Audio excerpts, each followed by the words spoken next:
Madame, Messieurs, bienvenue dans Femmes pour 2023, votre magazine politique. Comme vous le savez, ici, nous abordons des questions liées à l'élection. Alors, notre invitée d'aujourd'hui, c'est Maître Belinda Luntadila. Elle est rapporteure de la Commission nationale des droits de l'homme, CNDH en sigle.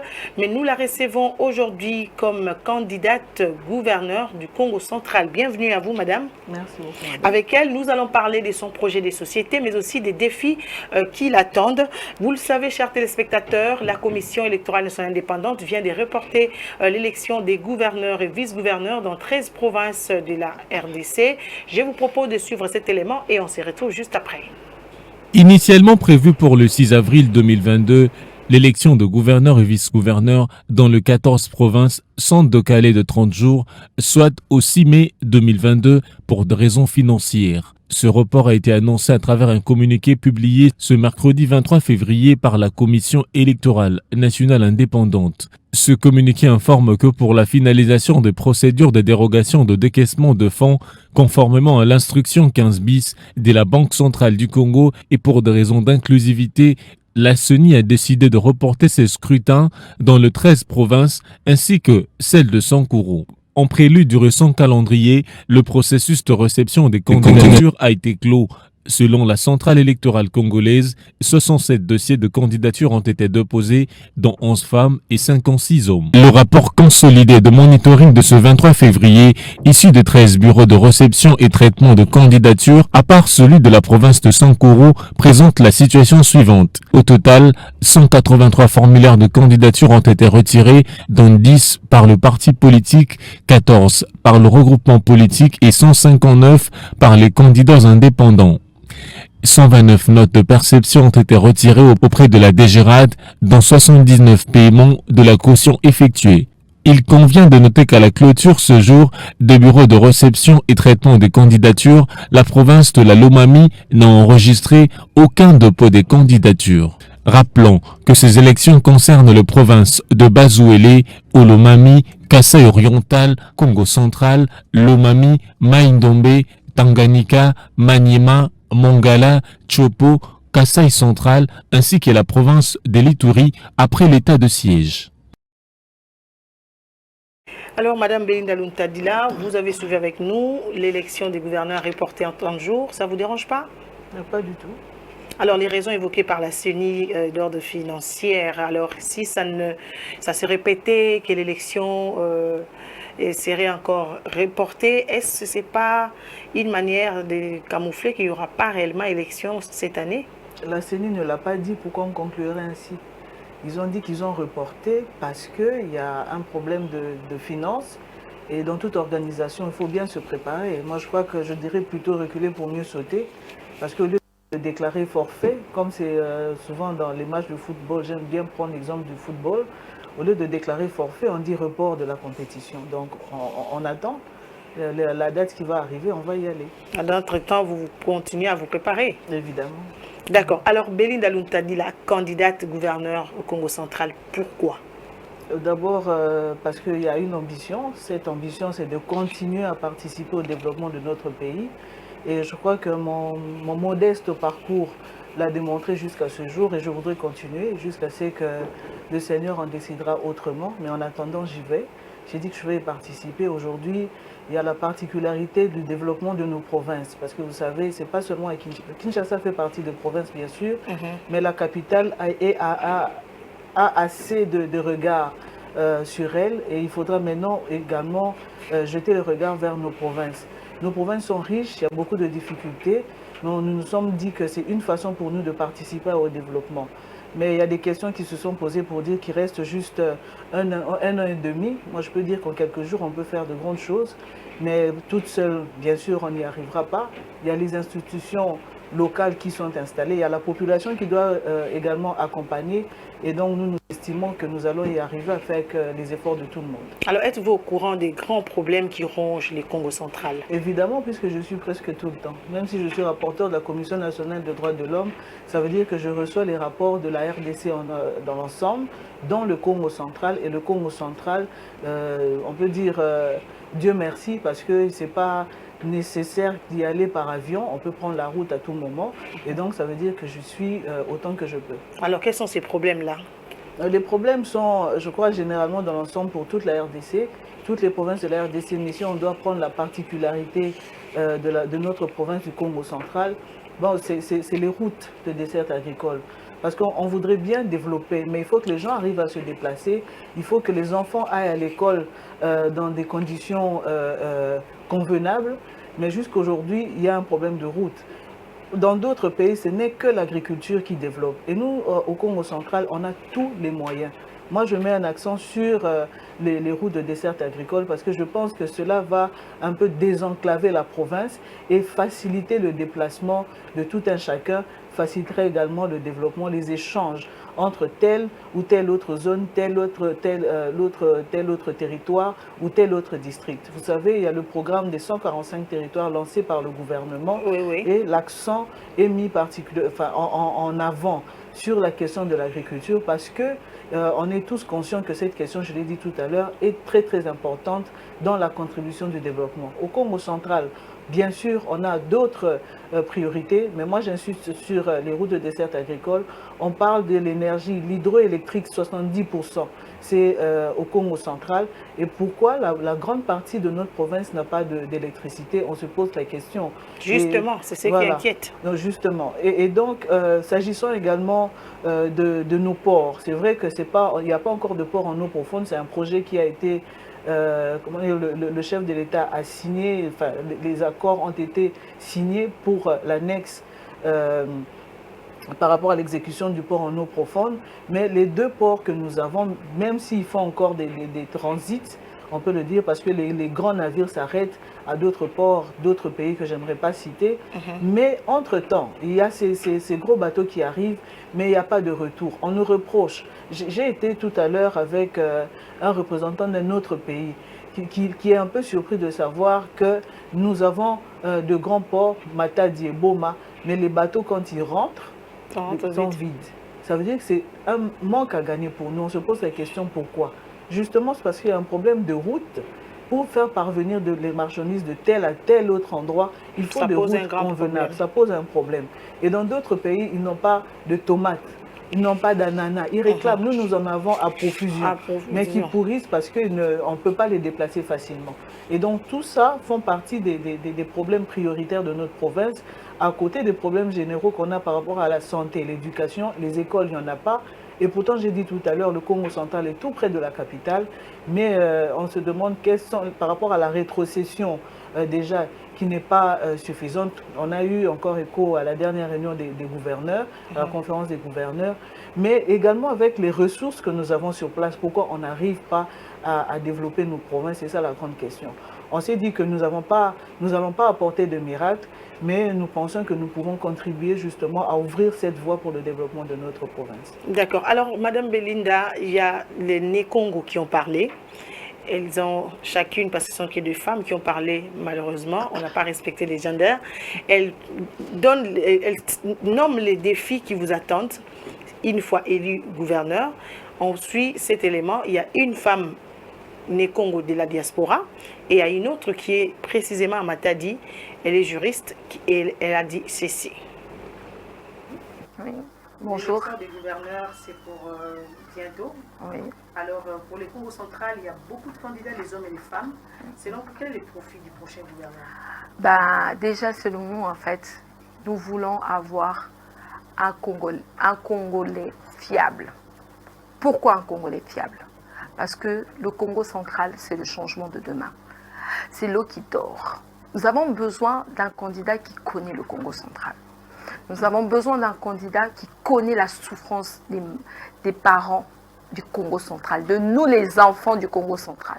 Nous avons besoin d'un Congolais qui connaît la souffrance de nos villages.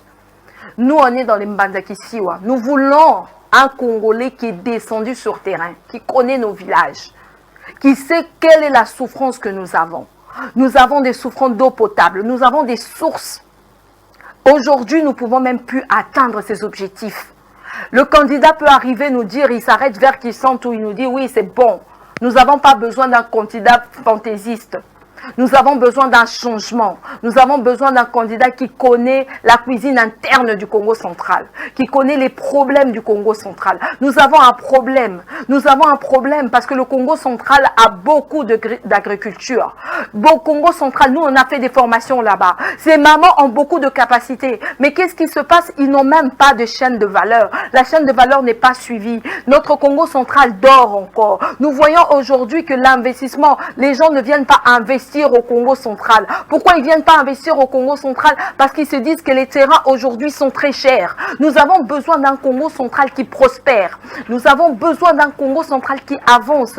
Aujourd'hui, nous avons des jeunes, des dieux qui nous disent que oui, on veut devenir gouverneur. Mais le gouverneur qui viendra au Congo central, c'est un gouverneur qui connaît les problématiques du Congo central, qui connaît pourquoi le barrage d'Inga, nous ne pourrons pas atteindre nos objectifs jusqu'aujourd'hui, qui sait que aujourd'hui le Congo central a plusieurs ports. Pourquoi ces ports-là nous ne retrouvons pas? Nous avons besoin de quelqu'un qui va venir avec des bagages, en train de nous dire que nous allons sortir de nos problématiques d'hier. Nous n'avons pas besoin des promesses. Nous avons besoin d'un Mukongo ou bien un Swahili ou un Muluba, mais qui connaît les problématiques. Qu'est-ce que tu as fait pour le Congo central? Qu'est-ce que tu as fait comme contribution? Nous n'avons pas besoin que vous nous construisiez vite des bâtiments, mais nous avons besoin que vous allez dans nos villages. Les bâtiments sont importants, mais nos villages, nos villages, où sort l'agriculture? L'agriculture est très importante parce que le Congolais voit que les bâtiments. Le Congolais voit que les bâtiments. Ils vont manger les bâtiments? Ils ne peuvent pas manger les bâtiments. Donc le gouverneur là a un grand défi à relever. Ah oui, il a un grand défi parce que nous n'allons pas manger que les bâtiments. Nous n'allons pas manger. C'est vrai qu'on nous dit, nous qui venons de l'extérieur, vous ne verrez jamais un expatrié venir te donner son pays en disant que l'agriculture, je te l'offre. Jamais. Tu verras toujours qu'on a la mainmise. Nous voulons qu'il y ait un changement.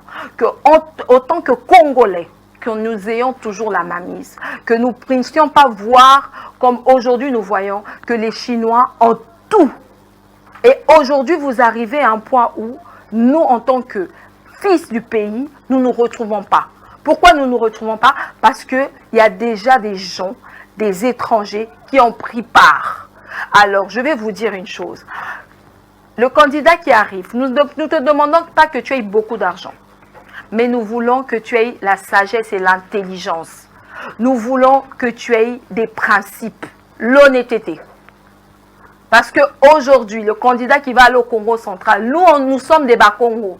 Nous allons vérifier tes antécédents. Nous voulons vérifier tes antécédents, savoir qu'est-ce que tu as fait. Quels sont les points positifs. Comme nous savons aussi qu'un changement existe, une personne peut changer, mais nous voulons voir la bonne foi de cette personne. Parce que nous ne voulons pas se dire, oui, nous allons vous voter, et demain, vous changez de position. Nous ne voulons pas ça. Nous voulons un changement. Nous voulons des capacités. Nous voulons une personne qui a eu des formations qui pourront aider les Bas-Congo à évoluer. Nous sommes des Bas-Congo. Nous connaissons nos villages. Moi, je connais mon village Mazakisua. Je suis allée là-bas. Il faut que cette personne nous explique qu'est-ce qu'il va faire pour nos villages. Aujourd'hui, moi, je suis allée quand j'avais 4 ans, 5 ans. Je connais mon village.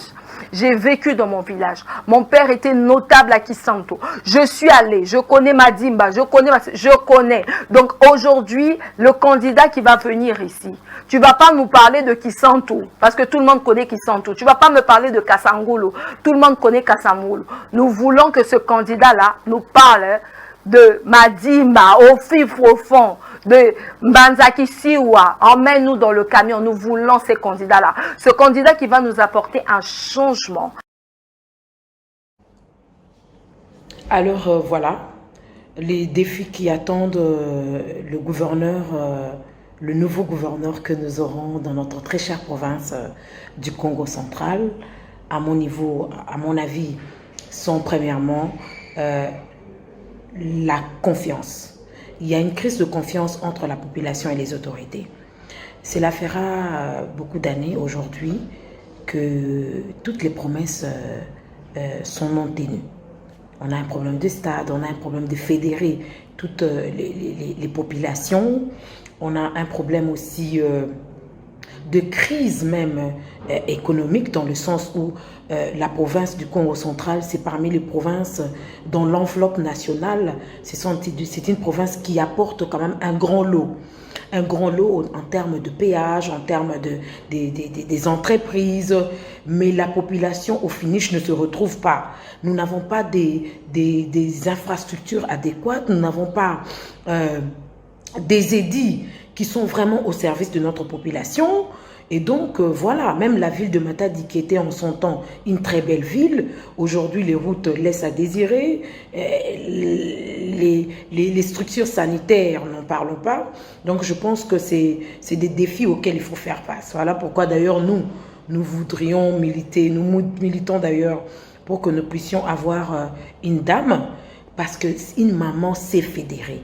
Une maman n'a pas que ses propres enfants au sein de sa maison, elle élève tout le monde et elle a le sens de partage, elle a le sens de sacrifice, parce qu'on se rend compte que les hommes qui sont là ne pensent qu'à leur ventre, à leur famille. Au finish, c'est nous, la population, qui sommes les laissés pour compte. Et aujourd'hui, je pense que l'heure est arrivée et le moment est là pour que nous puissions avoir justement des gouverneurs qui sont face à leurs responsabilités, qui ne sont pas des Natantsaku, des Quinois, mais qui sont réellement ressortissants de la population, ressortissants du terroir, et qui militent et qui travaillent en faveur de la population. Donc, avant tout, les intérêts de notre province, pour que nous allions de l'avant. Nous avons vu à Lubumbashi, au Katanga, des bons exemples, les matériels aratoires, les infrastructures sanitaires, mais nous, ici, il n'y a rien. Donc, voilà un peu, à mon sens, le premier défi auquel ils devront être confrontés. Il y a un problème d'abord de confiance. Ensuite, de crise économique. Ensuite, de fédération. Il faut fédérer tous ces mondes-là. Voilà, merci beaucoup. Maître Belinda Luntadi, la candidate gouverneure du Congo central, vous les avez suivis. Votre réaction à chaud? Je pense que nous avons la même vision, heureusement d'ailleurs. Je suis contente que ce que j'avais dit au départ, sans les avoir entendus, coïncide bien. Ça veut dire que je voudrais répondre justement à ces défis que la population attend. J'ai dit tout à l'heure, comme a dit ma sœur, on n'a pas besoin de promesses au Congo central, on a besoin des actes concrets, voilà, des réalisations. Et également, parmi les défis, il y a la question de l'unité, de la solidarité. Moi, j'aime toujours conclure dans mes publications, même quand elles sont en français, j'aime toujours finir par Nzola toujours. Nzola, c'est l'amour. Okay. C'est une des premières valeurs du Congo central aujourd'hui qu'on a perdu ou qu'on a tendance à perdre. Parce qu'il y a trop de conflits, il y a cette crise-là. Quand il n'y a pas cette unité, on ne sait pas construire. Comment vous allez faire pour rendre l'unité qui est en voie de perdition dans les Congo central? Vous allez faire quoi exactement? Il faut rester au milieu du village, vous savez, parce que quand on prend des camps, on sait qu'il y a on a parlé de questions de confiance. Est-ce qu'on a confiance? Est-ce qu'on va vous identifier? On va checker qui vous êtes et tout ça. Et tout ça, nous, on se laisse au devant. Les premiers, c'est un suffrage indirect, mais les députés provinciaux représentent la population. Et donc, les députés provinciaux écoutent régulièrement la population. Et je pense que les sœurs qui viennent d'intervenir sont également écoutées par les députés provinciaux. Ils se disent, il faut qu'on écoute la population. Je veux vous dire quelque chose de concret. On a dit, il faut qu'on parle du concret. Il y a eu une délégation qui est allée au Congo central de l'Union sacrée pour parler aux députés provinciaux par rapport à la désignation. Ce qui est normal, nous sommes en politique. Chaque groupement voudrait avoir son intérêt. Voilà. Mais qu'est-ce qu'a répondu l'ensemble des députés provinciaux? Les députés provinciaux disent, aujourd'hui, nous n'allons pas donner notre position, laissez-nous décider au regard de ceux qui vont se présenter. Bientôt, il y aura la liste définitive. Je reprends les paroles d'un des députés qui passe sur une radio au Congo central 41 qui représente l'ensemble des 41 députés provinciaux. Okay. Et qui dit ce qui a été décidé par eux. Je pense que c'est de l'ensemble parce que nous avons également parlé avec les uns et les autres. Ils veulent décider d'eux-mêmes, sans prendre parti, sans objectivité. Ils veulent décider pour le Congo central, pour le développement du Congo central, qui est une voie de grande contribution pour le développement de la RDC. Et donc, ils se disent, aujourd'hui, ils sont face à une responsabilité, ils ont tous les regards sur eux, ils veulent décider objectivement pour le Congo central. Ils ne veulent même pas faire passer l'argent un peu sous la table parce qu'on sait que nos députés provinciaux sont habitués à ces rythmes-là. Vous savez, cette réputation, en principe, moi je crois en eux. On n'est pas en campagne électorale, mais je voudrais croire aux valeurs du Congo central. Ces valeurs-là, aujourd'hui, nos députés les connaissent. Et ils veulent arrêter qu'on parle de cette manière. Voilà, que voici les députés provinciaux. On dit même, voici même les députés provinciaux du Congo central. Hein, ils veulent de l'argent. Vous savez, aujourd'hui, ils ont des arriérés de paiement. Mais ce n'est pas pour autant que quelqu'un va vendre sa peau, va vendre sa conscience parce qu'il faut absolument faire passer sa province demain. Et puis, ce n'est pas un seul candidat qui va ramener de l'argent. Moi, j'ai dit que moi, je ne le ferai pas. Parce qu'on a dit qu'on doit conserver des valeurs. Les députés nous disent qu'ils ne veulent pas être achetés. Comme je dis, il y a plusieurs qui donnent de l'argent. Mais il y a un seul ticket qui devrait être voté. Voilà. Dites-moi où va aller cet argent et d'où vient cet argent. Il y a 41 députés, multiplié par autant d'argent qu'il faut multiplier. Ils demandent généralement des 10 000, 20 000, 50 000. Vous qui le savez, moi je ne sais pas. Et si vous multipliez par autant de députés, ça peut faire combien de routes de dessertes agricoles, combien d'écoles dans nos villages. On a parlé de nos villages, il faut qu'on connaisse nos villages. Moi je connais mes deux villages d'origine, si on peut dire du côté de papa et du côté de maman. Je connais les villages. Mais vous voyez du côté de papa, le village est presque vide. Parce que les gens n'y vont pas. Les gens n'y vont pas. Et pourtant, il y a la terre qui est là. Aujourd'hui, on vient de faire une récolte. Mais on était même surpris. En rien de temps, on a planté et bien voilà. Hein? On disait non, pour planter tel, la récolte c'est à autant de temps. Mais la terre est tellement fertile, nous avons été surpris. Ça fait moins de temps que prévu selon les calculs scientifiques. On prend du côté de maman. Je me rappelle en son temps. Vous ne citez pas les territoires de papa et maman. Hein? Bontongo et Makaka. Ok. Je me rappelle en son temps pour le village de maman, par exemple, Makaka, on appelait Petit Paris. Parce que c'était tellement beau. Le sol est très plat. Mais je vous dis aujourd'hui, comme maison, on parle d'infrastructure, la maison qui est restée bien soutenue par rapport à d'autres qui sont aux environs, c'est la maison de ma grand-mère. Seulement. Oui, les autres sont là, mais ça n'a plus la même solidité.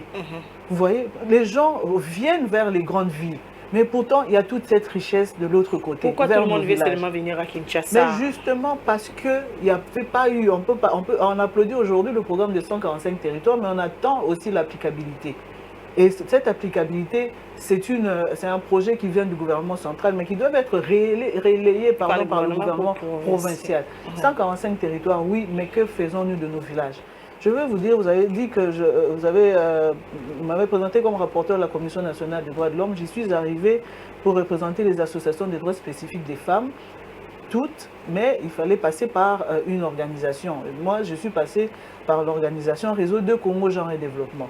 Et lors de la célébration des 10 ans, en 2017, de cette ONG, la décision a été prise d'aller dans nos villages. D'abord, d'identifier dans un village qui est dirigé par une femme. Parce qu'on dit dans nos villages, ah non, il y a cette mentalité. Non, on a dit non. Au Congo central, par exemple, c'est le matriarcat. Donc la femme est mise à une position, voilà, en exergue. Elle est importante, c'est la mère qui porte. Et donc, on a dit, il y a des villages au Congo central. On a commencé à checker et on a découvert, bien sûr, il y en a d'autres, un autre village difficile à accéder, mais qui s'appelle Kimambo, dirigé par une femme. C'est le côté de Kisantu, Madame Madimba vers l'intérieur. Kimambo, qui s'appelle. C'est dirigé par une femme, on l'appelle Madame Mama Douki. Mais ce n'est pas son nom. Maman Douki, c'est par rapport à son caractère, comment elle qui dirige et tout ça. Mais elle est acceptée par tout le village, tant par les hommes que les femmes, les jeunes, les enfants, ainsi de suite. Maman Douki était très contente de recevoir la délégation du Congo, du réseau de Congo, Genre et Développement, R2 Congo, l'ONG. Et on lui a posé des questions. On a regardé le village, un très beau village, il y a des vidéos. Mais les enfants sont là, aérés. Il n'y avait pas beaucoup d'hommes ce jour-là parce que la plupart étaient sortis pour aller chercher très loin les camions. Souvent, les femmes aussi les accompagnent, mais elles n'y vont plus toutes seules à cause des insécurités justement des villages. Et la majorité des hommes étaient sortis. Bien sûr, il y a certains hommes qui étaient restés. Beaucoup sont sortis parce qu'ils devaient rejoindre les camions vers les grandes routes pour faire passer la marchandise, les produits qui sont. Et d'autres étaient là. Et elle, Madame Douk, Maman Douk, était heureuse de remettre même une partie des produits agroalimentaires à la délégation qui était là. Parce que tant que ces produits pourrissent, vous êtes venus nous rendre visite, vous voulez savoir qui nous sommes. Elle a même parlé du souci d'une école. J'ai besoin qu'on mette dans mon village même une seule école. Et voici le projet. On a ramené le projet, mais vous savez, aujourd'hui, ce qu'on voudrait aussi demander à certaines qui financent les formations dans les salles, mais il faut faire aussi la pratique sur le terrain. Voilà. Et le projet a été lancé parmi plusieurs appels de projets. Je ne dis pas qu'en télé, c'est quand même un projet concret. Même si ça ne répondait pas aux critères, il faut organiser une conférence, un atelier et tout ça, mais il faut qu'on commence également à voir du côté pratique, la réalisation, le développement en vrai de ces villages. Les formations, on les reçoit, mais pour les pratiquer, quand on reçoit des formations pour que ça reste dans nos cerveaux, ça sert à rien. Ouais. Il faut vraiment être sur le terrain. Alors, Madame Maître Belinda Luntadila, vous vous présentez en candidate indépendante. Pourquoi n'avez-vous pas peur de perdre par rapport à la nouvelle loi électorale? Je suis de la société civile, je suis candidate indépendante. Et donc, la loi électorale a autorisé tous les candidats qu'on ne soit pas... Cette histoire des seuils, des représentants, des partis politiques, regroupements, qui peuvent se mettre ensemble. Ils ont des députés élus, membres de leur regroupement politique. Est-ce que vous ne pensez pas? Je ne sais pas si vous avez regardé la liste de candidats du Congo central. J'ai regardé. Aujourd'hui, la plupart, quand vous regardez, c'est inscrit indépendant. Oui. Mais regardez si tous ne sont pas, la majorité vient des partis politiques. Mais ils savent pourquoi ils se sont présentés comme indépendants. Nous sommes indépendantes depuis le début du processus. On s'est présenté comme tel, on y va. Indépendante, pas pour dire je ne veux pas faire A, je ne veux pas faire B, comme je ne suis pas de tel ou tel parti politique, je vais négliger les autres. Ça sera contraire à la vision de l'unification, de l'unité. Justement, on se dit on est indépendante, pas pour dire Nakoto Samutute, que je ne serai pas sous la... Non, on sera sous l'autorité de la loi, sous l'autorité du respect de la population et sous l'autorité de la décision du développement ensemble de notre province. Et c'est ça l'objectif. Alors, vous vous êtes présenté avec une candidate gouverneur également femme. C'est quoi ces duos-là, Belinda Luntadila et Annie Matungu? Bon, je ne comprends pas bien votre question. Ma question, c'est duo, c'est-à-dire vous êtes vous deux de la société civile, oui, et vous vous convenez pour affronter l'élection du gouverneur. Oui. Qu'est-ce que vous voulez nous faire comprendre? C'est-à-dire que la société civile, ensemble, peuvent également faire changer les choses, ou il fallait avoir un homme politique ou une autre femme d'un parti politique à côté? D'abord, je vous réponds en disant nous sommes tous des humains, avec H en majuscule. Homme ou femme, nous sommes tous des humains. Et de deux, le fait de sortir de la société civile n'est pas ça la problématique. Le problème, c'est est-ce que nous répondons aux critères pour développer notre province? Est-ce que nous voyons ces enfants-là qui se lèvent le matin, qui prennent les produits? Moi, j'aime vraiment inciter sur les produits agroalimentaires. Au lieu d'aller à l'école, ils vont vendre pour faire vivre la famille, parce qu'ils contribuent à faire vivre la famille. Dernièrement, je suis allée à Mbanzangungu. Enfin, j'y vais souvent. Il y a des enfants qui devaient vendre des légumes. Vraiment un prix... on ne peut pas imaginer. Parce que ces produits sont là à profusion. Mais il y avait autant d'enfants qui ne savaient pas, c'était l'heure pour rentrer à la maison, mais ils n'ont pas vendu. Mais comme on connaît le coût, on s'est réunis avec les autres, on a dit on prend tous les produits. On leur a dit on met dans l'ensemble, c'est combien, c'est autant. Mais entre-temps, ces enfants devaient aller à l'école. Et moi je dis ici, ce n'est pas une question d'être duo femme-femme. C'est vrai qu'on est arrivé à le faire, nous prenons le gender, c'est la parité homme-femme, mais nous sommes arrivés là, pas par une décision, on se lève aujourd'hui, non, ça sera femme-femme, non. Nous avons eu à faire des démarches, des contacts. nous avons déposé au premier calendrier, le 31 octobre 2021. Et vous savez, comme beaucoup ne croient pas en la femme, je parais peut-être très jeune, mais peut-être que je suis déjà vieille, on ne sait pas. On ne sait pas en tout cas. On s'est dit qu'elle est peut-être trop jeune, mais bon, est-ce qu'elle va y arriver? Beaucoup qui me connaissaient de mon demi-parcours, d'autres me connaissaient par rapport à mon parcours, d'autres avaient hésité parce qu'il y avait encore cette problématique, est-ce que l'ancien gouverneur part ou ne partira pas? Et donc beaucoup ont hésité. On est arrivé le 28 octobre, au soir. On réunit l'équipe de campagne, on dit qu'est-ce qu'on fait? Parce que là, on ne pouvait pas imaginer ou bien prophétiser ou connaître la décision qu'il y aurait eu report du calendrier, on allait rouvrir le calendrier. Nous, on a dit on va respecter. On a pris la décision de déposer la candidature. On réunit l'équipe de campagne, qu'est-ce qu'on fait? On est vendredi soir. Et samedi, c'est demi-journée, on clôture dimanche, le 31 octobre. On dépose ou on ne dépose pas? Puisque parmi les 6, ils disent on va vous accompagner, parce que parmi eux, il y a des députés, on va vous accompagner, mais est-ce qu'il y aura élection? Il n'y aura pas. C'était cette incertitude. C'était l'incertitude qui régnait. On dit, mais apparemment, avec ce qu'on voit, on pense qu'il n'y aura pas élection, attendons d'abord. Mais nous, on avait la décision de poser notre candidature. Parce qu'il dit, on pose d'abord, l'avenir nous dira quoi. Mais il faut d'abord qu'on dépose notre dossier pour être appelé candidate. Qu'est-ce qu'on fait? J'ai dit vendredi soir. On réunit l'équipe de campagne qui a un dossier qui est prêt.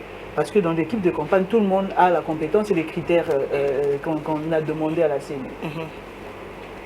Non, il me manque encore l'attestation ou l'acte de naissance. Samedi, à quel moment on va le faire? Qui remplit tous les critères? Moi, j'avais mon dossier parce que d'habitude, avec nos projets, et bien sûr, avec la CNDS, il faut toujours la majorité de ceux qu'on demande comme dossier. C'était prêt. Non, moi, je manque de l'autre. Il faut notarier. Elle se prononce. Non, moi, j'ai tout le dossier. Il manque juste de notarier la copie du diplôme. Parce que je l'ai laissé à Mata, dit l'original, j'ai la copie ici. Ok, les notaires sont aujourd'hui libéralisés. Un notaire peut être à côté de chez soi. Voilà. Bon, moi, je vais prendre un notaire. Le matin, samedi matin, on se lève et on réunit le dossier. Mais elle n'avait pas le programme même d'aller poser pour mon central. Je vais rédiger une procuration si c'était autorisé pour que d'autres. On arrive le matin, on a tout le dossier complet. Mais on prend la route, c'était vers la route de Cité Verte. Elle dit, je pense qu'on va aller ensemble. On se coûte toujours prêt. On prend la route ensemble, on va déposer. Ce n'est pas une question de dire, moi je veux que ça soit nécessairement une femme. Donc on dit, on prend qui a le dossier prêt. Telle n'a pas, telle autre femme n'a pas le dossier prêt, tel autre homme n'a pas de dossier, mais on doit déposer. Et donc parmi toutes ces bonnes compétences, elle était là. Réunie, on va déposer. Alors, prenez pas que balobara toujours basi ton rambo gâté bien balé pour bundatelo une fois élu et commis comme leadership nga soutenir qui est vice-gouverneur comme quoi tout fait il y aura pas ce genre de choses. Votre question me surprend parce que qui sont passés avant nous et qu'est-ce qu'il y a eu? Vous répondez, moi homme. Et qu'est-ce qui s'est passé? Vous êtes journaliste. Je suis au courant, les téléspectateurs aussi les savent. C'est une question de volonté, c'est une question de... C'est une question de...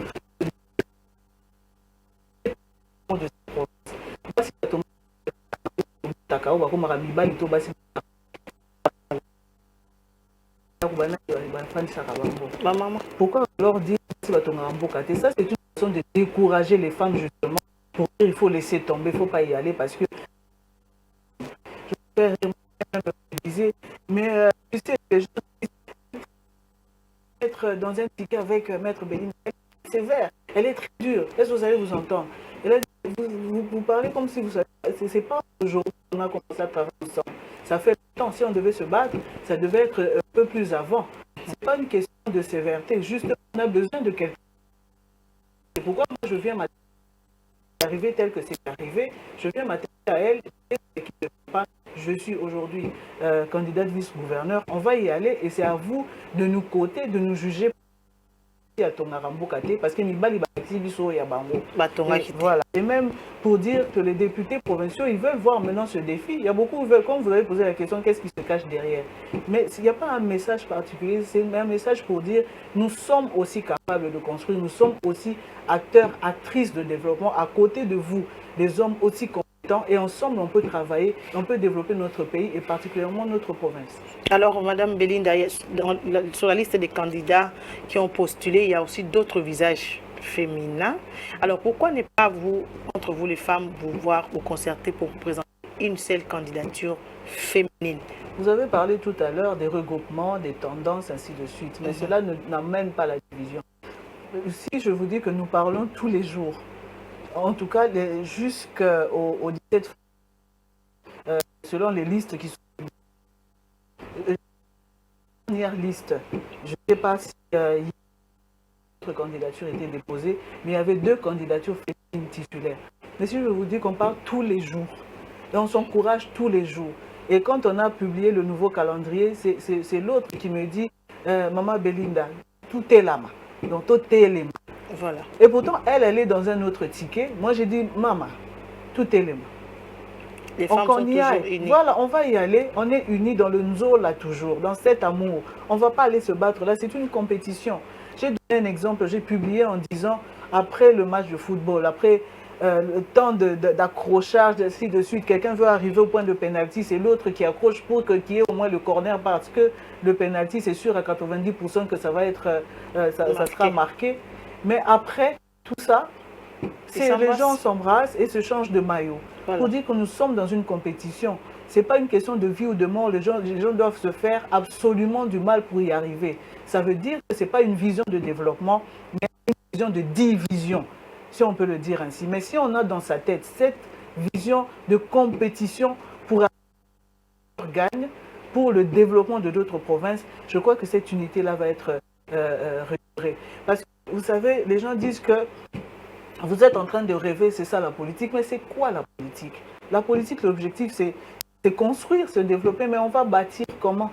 Il faut bâtir sur des bases, il faut bâtir sur une fondation. Parce que quand il n'y a pas de fondation, souvent il y a ruine.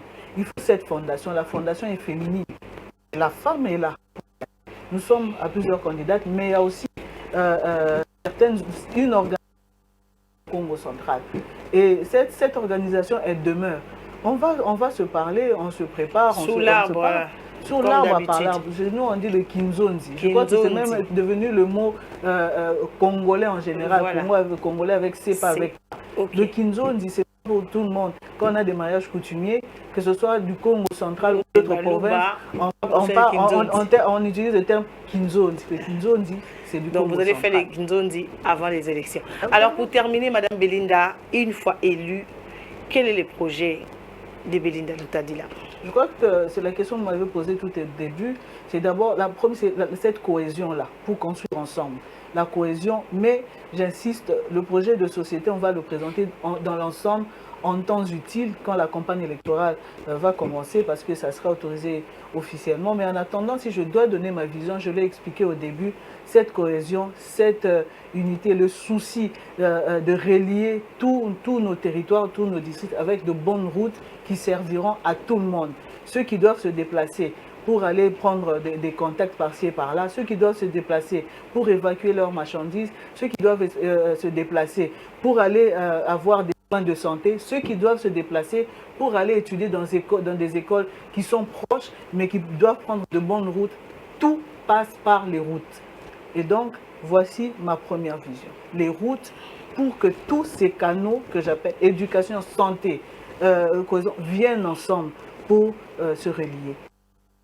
Un peu en résumé, je dis, parce qu'il y a d'autres détails bien sûr, en résumé, ma première vision pour la province, la cohésion, route de dessert agricole pour faciliter justement la cohésion dans tous les domaines.